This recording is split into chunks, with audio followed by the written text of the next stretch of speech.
Camp Clark, July 24th, 1861, Washington, D.C.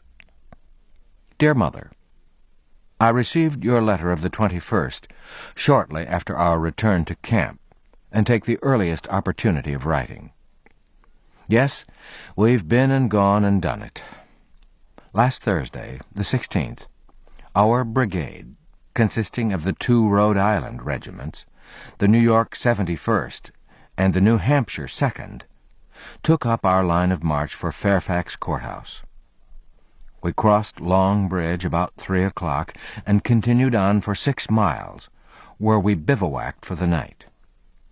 Nothing occurred of importance to disturb our slumbers, except the passing of troops bound on the same expedition. We commenced our march early in the morning, the 2nd Rhode Island Regiment taking the lead and acting as skirmishers, Company A taking the advance on the right, Company D acting as flankers, Company F acting as rear advance on the right of the column, Company K acting as advance on the left, Company C as flankers, and Company G as rear guard.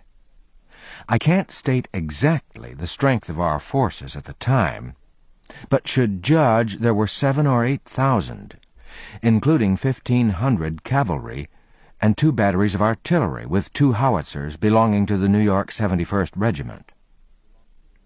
When within half a mile of the village of Fairfax, word was sent that the rebels' battery was directly in our line of march. Our artillery was immediately ordered to the front and fired 3 shots into it, making the sand fly and showing pretty conclusively that the birds had flown. All the time this was taking place, your humble servant was skirting around in the woods as a skirmisher, and arrived in the village ahead of the main column. As our company arrived, the streets presented the scene of the wildest confusion. Old Negroes running around, some laughing, some crying, and some swearing at a fearful rate. The streets were strewn with the knapsacks, haversacks, canteens, blankets, shirts, and most every article pertaining to camp life. The houses were deserted, and in some places the tables were set for dinner and coffee warm on the stove. After strolling around a short time, we quartered ourselves in the park of General Lee, and made ourselves as comfortable as circumstances would permit. The cavalry, in the meantime, pursuing the retreating rebels and capturing 30 of their men. What particularly pleased me was that the company that lost the mess was the Palmetto Guards and Brooks Guards of South Carolina, having lost all of their camp equipage and barely escaped with their lives. But to continue, the next day our colors started for Manassas, but halted and camped 3 miles this side of Centerville, waiting for our troops and reinforcements to come up, the 2nd Regiment being somewhat in advance of the main army. We stay here for 3 days, and Sunday, the 21st, about 2 o'clock, the drums beat the assembly, and in 10 minutes we were on our march for Bull Run, having heard the enemy were waiting to receive us.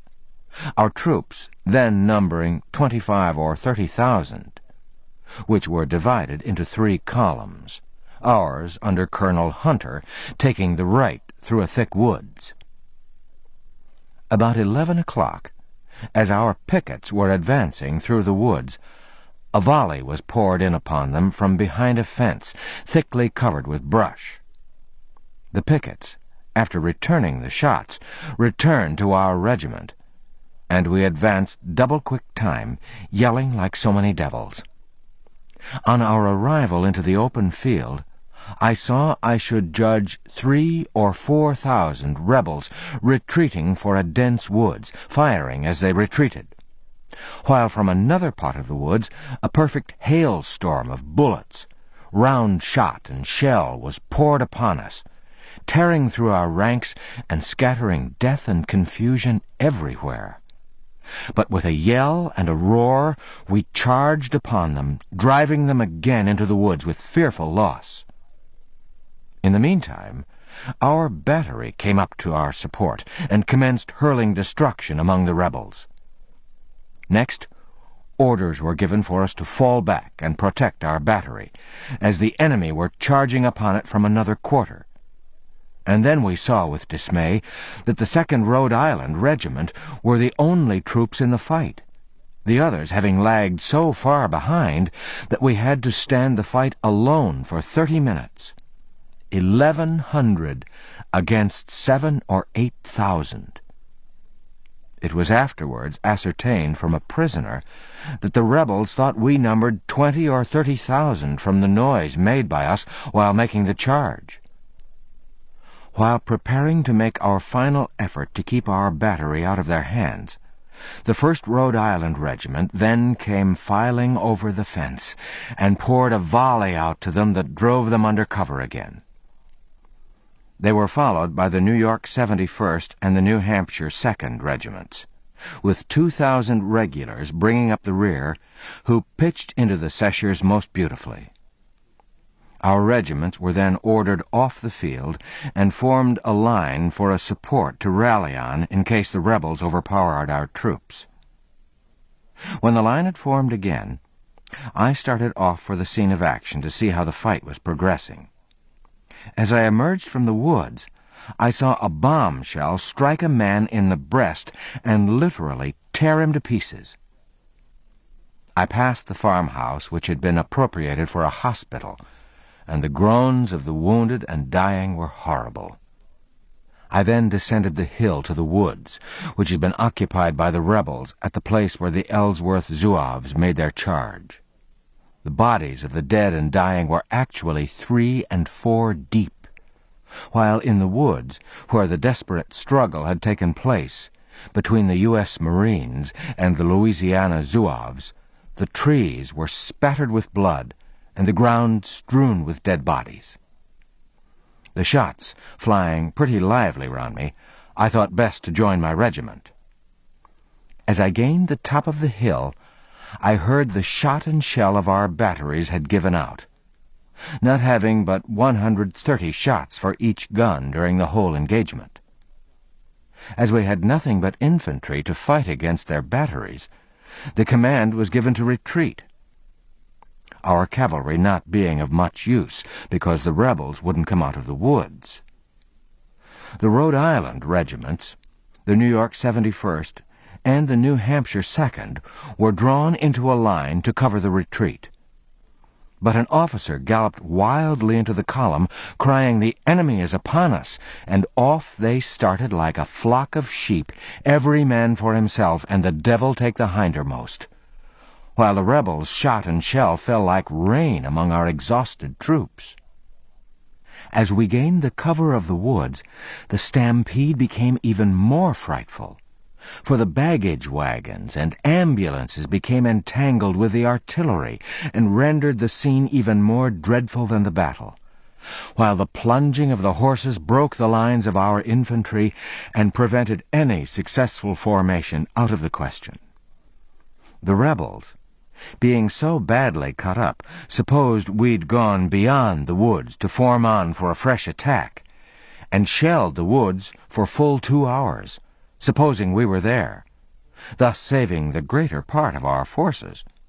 For if they'd begun an immediate attack, nothing in heaven's name could have saved us.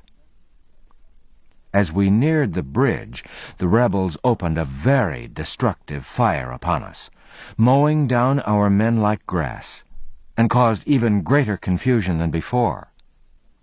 Our artillery and baggage wagons became fouled with each other, completely blocking the bridge, while the bombshells bursting on the bridge made it rather unhealthy to be around. As I crossed on my hands and knees, Captain Smith, who was crossing by my side at the same time, was struck by a round shot at the same time and completely cut in two. After I crossed, I started up the hill as fast as my legs could carry, and passed through Centerville and continued on to Fairfax, where we arrived about 10 o'clock, halting about 15 minutes, then kept on to Washington, where we arrived about 2 o'clock Monday noon, more dead than alive, having been on our feet 36 hours without a mouthful to eat, and traveled a distance of 60 miles without 20 minutes' halt. The last 5 miles of that march was perfect misery, none of us having scarcely strength to put one foot before the other. But I tell you, the cheers we received going through the streets of Washington seemed to put new life into the men, for they rallied and marched to our camps, and every man dropped on the ground, and in one moment the greater part of them were asleep. Our loss is estimated at 1,000, but I think it greater. The rebels lost from 3,000 to 5,000.